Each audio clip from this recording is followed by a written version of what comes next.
সাক্ষী ফিরে এসেছে, আর কোনো ভয় নেই। স্যার, ব্রেকিং নিউজটা চালিয়ে দিই স্যার। রিয়া, ক্যাসেটটা বার করো, পাবলিককে পুরোটা দেখাও। না স্যার, আমার একটা অন্য আইডিয়া আছে। ওদের সঙ্গে সরাসরি লড়াই নয়। এইটাই তো শেষ কাজ। ফিশ প্লেট খুলবি, ট্রেন অ্যাক্সিডেন্ট করাবি, আর তারপরেই তোর ছুটি। বিয়ে, সংসার, বাচ্চা। যদি তুই আমার এই কাজটা না করিস তাহলে আরেকটা মেয়েকেও, ওর নামটা যেন কি, সাক্ষী।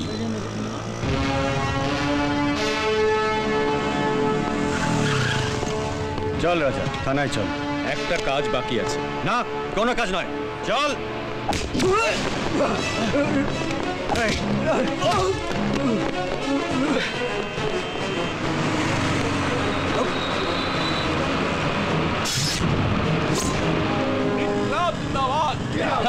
সব চললো গণতন্ত্র পার্টির জনসভা ভর্তি করতে। সব কি আর পার্টির লোক? তা নয়। আরে না না, কিছু পয়সা হবে আর মজা করে কলকাতা ঘুরবে। আজ আবার এসপি ওদিকে প্রেস মিট ডেকেছে। আরে জানা যাবে তো কারা কারা মারতে চেয়েছিল। আমি আর কিচ্ছু শুনতে চাই না, আমি এর শেষ দেখতে চাই। মায়া মুখার্জি হসপিটাল থেকে বেরিয়ে প্রেস মিট ডেকেছে। ও আমাদের বিরুদ্ধে সকলকে খেপিয়ে তুলবে, আমাদের সব ফাঁস হয়ে যাবে। কি করে হবে? প্রেস মিট কটার সময়? কটায়? 2টোয়, আর 2:10 একটা ট্রেনের ফিশ প্লেট উড়ে যাবে। কি? আমাদের রাজা ট্রেন ওড়াবে। ফিশ প্লেট খোলা হয়ে গেছে, অনেক লোকেরা মরবে। আর অ্যাক্সিডেন্ট মানেই কাল সকালের খবরের কাগজে ফার্স্ট পেজে থাকবে শুধু মৃত মানুষের ছবি। বাচ্চারা কাঁদবে, বাবা মাদের বিলাপ। এসপির খবর 3 নম্বর পাতায় থাকবে। আপনি তো জানেন হবু মিনিস্টার মহাশয়, মৃত্যুর আশঙ্কা থেকে মৃত্যুর খবর বড়। মৃত্যুর খবর। সত্যি তুমি রাজনীতিবিদ। রাজা, কাজ কত দূর হয়েছে? ঠিক 2:10 ট্রেন আসবে, উড়িয়ে দিতে হবে। ফিশ প্লেট খুলে দাও।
এই লড়াই শুধু আমার একার লড়াই নয়, আপনাদের সবার লড়াই।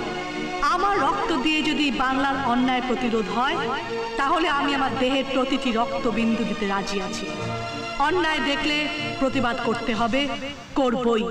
প্রতিবাদ করে ওরা দেশের উন্নতি করবে, এটা রাজনীতি ছাড়া আর কিছু নয়। ওরা ভুল বোঝাচ্ছে। আপনারা সত্যিটাকে জানুন, আসল ঘটনাটা কি। ক্যাসেটটা ওরা নিয়ে নিয়েছে ঠিকই, কিন্তু পুরো ঘটনাটা যে আমি মোবাইলে লোড করে রেখেছি সেটা ওরা জানে না। যার কাছে যত কন্ট্যাক্টস আছে, যত নাম্বারস আছে, এক্ষুনি এমএমএস করো, ফাস্ট স্যার। এই দেখ, এমএমএস পাঠিয়ে আমাকে। এই দেখ দেখ দেখ, এমএমএস পাঠিয়েছে, কই দেখি। সত্যি বলছি, এমন একটা কিছু হবে তোদের বলেছিলাম। শুধু রাজনীতি দিয়ে নয়, কারণ মিথ্যে প্রতিশ্রুতিতে আমাদের প্রতিবাদের ভাষা স্তব্ধ হবে না। জীবনে আসল লড়াইটা কিন্তু আমাদের নিজেদের। কে বা কারা আমাকে মারতে চেয়েছিল সে কথা বলতে কিন্তু আজ আমি আসিনি। বন্ধুগণ, এসপি মায়া মুখার্জির উপর গুলি চালানোর ঘটনায় বিদেশি শক্তির হাত থাকতে পারে মাওবাদীরা।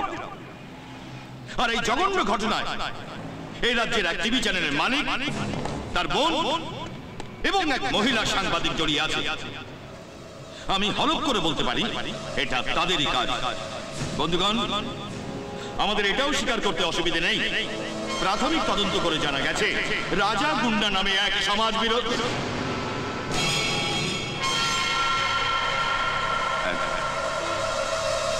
বিরোধী এই ঘটনার সঙ্গে জড়িত।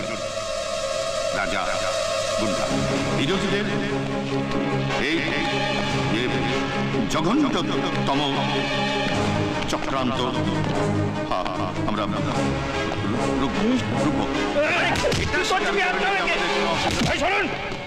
আমি সেই রাজা গুন্ডা। হ্যাঁ আমি, এরাই আমাকে গুন্ডা বানিয়েছে। রাজা রাজা এটা হচ্ছে কি? চেয়ারের লোভে এরা খুন করে। রাজা ঠিকই বলেছে, আমি সেই তেজেন্দ্র রঞ্জন পাল। আপনার সামনে যারা গুন্ডামি করতে থাকে তারা আইনের চোখে শাস্তি পায় ঠিকই, কিন্তু যারা রাজার মতো ছেলেকে গুন্ডা বানায় তাদের শাস্তি দরকার। এরাই হচ্ছে সমাজের বিষাক্ত সাপ। এরাই সমাজকে শেষ করছে। বাংলার মানুষকে ধোঁকা দিলে বারবার হাতে হাতে ফল পাবে সদাশিব হালদার।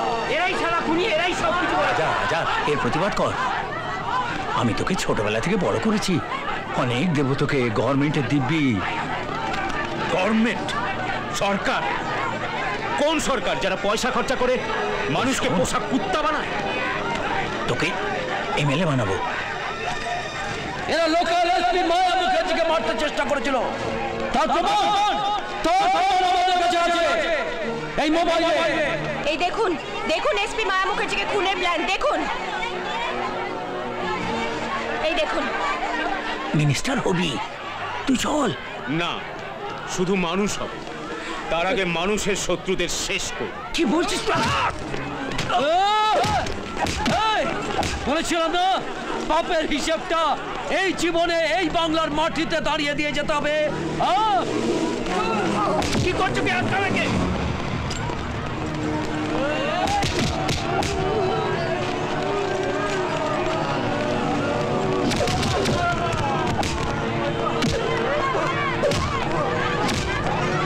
পাবলিককে আজ আর আমরা আটকাতে পারবো না, আর আটকাতে চাইও না।